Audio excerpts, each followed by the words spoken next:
Hello students, today we will learn energy flow in an ecosystem. We will study the carbon cycle. Hello friends, I am carbon atom. I am black in color. You know carbon is an element which is black in color. आपल्या परिचयातील कोळसा किंवा काजळी हे जे पदार्थ आहेत ते कार्बनपासूनच तयार झालेले असतात. कार्बन असं म्हटलं की कार्बन डायऑक्साईड गॅस तुमच्या डोळ्यासमोर येतो, हो की नाही? Come with me, I will show you how I get converted from abiotic form to biotic form. Abiotic form म्हणजे अजैविक रूप आणि बायोटिक फॉर्म म्हणजे जैविक रूप.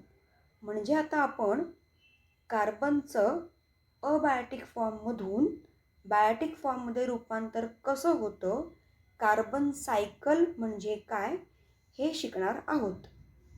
You know carbon dioxide gas that is CO2. CO2 molecule तुमच्यासमोर दाखवलेला आहे, ज्यामध्ये ब्लॅक कलरचा आहे तो कार्बन ॲटम आहे आणि ब्ल्यू कलरचे आहेत ते ऑक्सिजन ॲटम्स आहेत. कार्बनचा एक ॲटम आणि ऑक्सिजनचे 2 ॲटम्स यांपासून कार्बन डायऑक्साईड गॅसचा एक मॉलिक्यूल फॉर्म होतो आणि हा गॅस असल्यामुळे तो कोणत्या फॉर्ममध्ये आहे तर तो अबायोटिक फॉर्ममध्ये आहे, हे लक्षात ठेवा. आता आपण पुढे जाऊयात.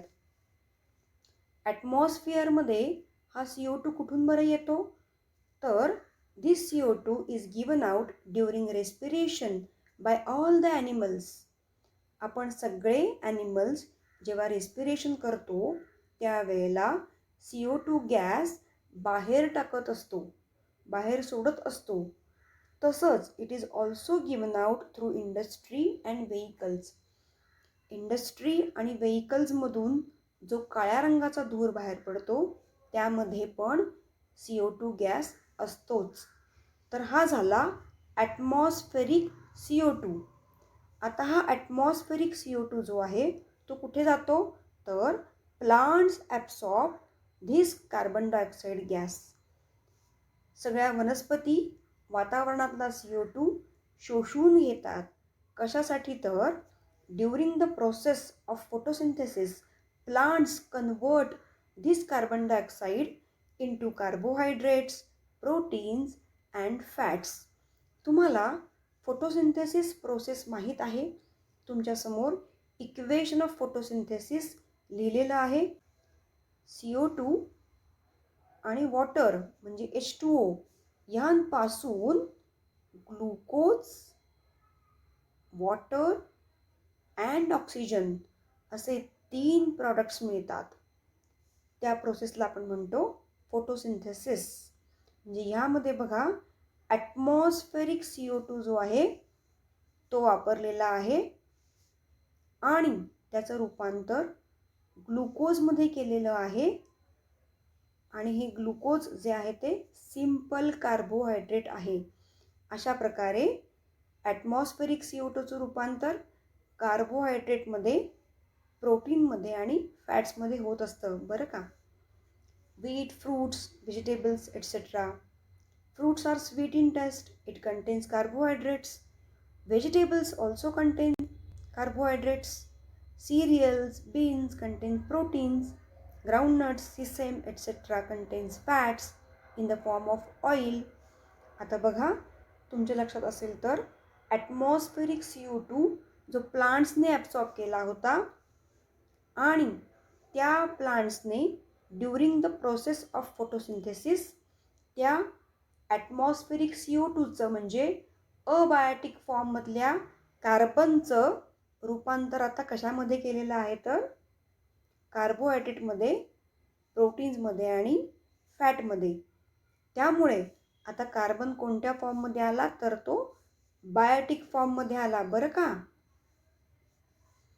आता प्लांटमध्ये आलेला हा जो बायोटिक फॉर्ममधला कार्बन आहे तो कोणाकडे जाणार तर तो जाणार हर्बिवोर्सकडे, कारण हर्बिवोर्स फीड अपॉन प्लांट्स. म्हणजे आता बायोटिक फॉर्ममधला कार्बन प्लांट्सकडून हर्बिवोर्सकडे गेलेला आहे. या हर्बीवोर्सना कोण बरं खातं? तर कार्निवोर्स, मांसाहारी प्राणी जे हर्बीवोर्सना खातात. म्हणजे now I have entered in carnivores in biotic form. आता कार्बननी कुठे एंट्री केलेली आहे? तर कार्निवोर्समध्ये कार्बन गेलेला आहे. आणि कोणत्या फॉर्ममध्ये? तर बायोटिक फॉर्ममध्ये, म्हणजे अन्न या स्वरूपात तो गेला आहे बरं का.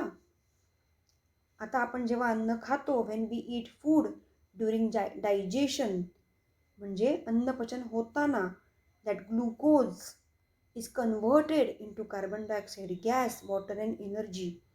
आपण जे अन्न खातो त्या अन्नातून आपण जे ग्लुकोज घेतो, प्रोटीन्स घेतो, फॅट्स घेतो, ह्या सगळ्याचं डायजेशन प्रोसेसमध्ये म्हणजे अन्नपचन होताना पुन्हा एकदा CO2 गॅसमध्ये कन्व्हर्जन होतं. म्हणजे बघा इथे बायोटिक फॉर्ममधला कार्बन आता अबायोटिक फॉर्ममध्ये गेलेला आहे बरं का. आणि कार्बन डायऑक्साईड गॅस असल्यामुळे तो अबायोटिक फॉर्म आहे, हे तुमच्या लक्षात आलंच असेल. After the death of herbivores, carnivores and apex consumers, they are decomposed by decomposers like bacteria and फंगाय.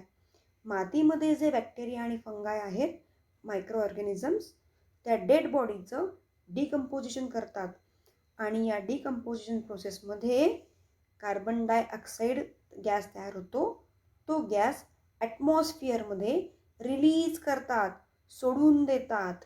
म्हणजे ॲटमॉस्फेरिक CO2 जो होता, तुम्हाला आठवत असेल आपण सुरुवात केली होती, ॲटमॉस्फिअरमध्ये आपण रेस्पिरेशन केल्यानंतर किंवा इंडस्ट्री व्हेकलमधून जो CO2 गॅस बाहेर पडतो तो ॲटमॉस्फिअरमध्ये येतो.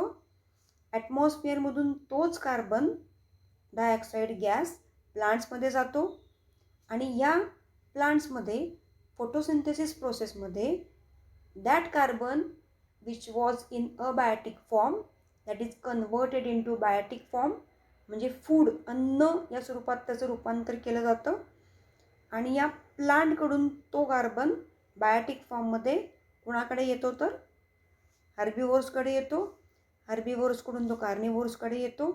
आणि हर्बीवोर्स, कार्निवोर्स जेव्हा रेस्पिरेशन करतात तेव्हा CO2 गॅस बाहेर टाकतात. तो पुन्हा ॲटमॉस्फिअरमध्ये रिलीज होतो. किंवा हर्बीवोर्स, कार्निवोर्स हे जेव्हा मृत होतात, डेड होतात, त्यावेळेला मातीतले बॅक्टेरिया आणि फंगाय त्यांचं डिकम्पोजिशन करतात आणि CO2 गॅस रिलीज केला जातो, बाहेर सोडला जातो. आणि तो गॅस पुन्हा एकदा ॲटमॉस्फिअरमध्ये जातो. सुरुवात केली होती ॲटमॉस्फेरिक CO2 कडून, पुन्हा पोहोचलो आपण ॲटमॉस्फेरिक CO2 कडे. म्हणजे ही सायकल कंप्लीट झालेली आहे. म्हणून याला आपण म्हणतो द कार्बन सायकल. थँक्यू.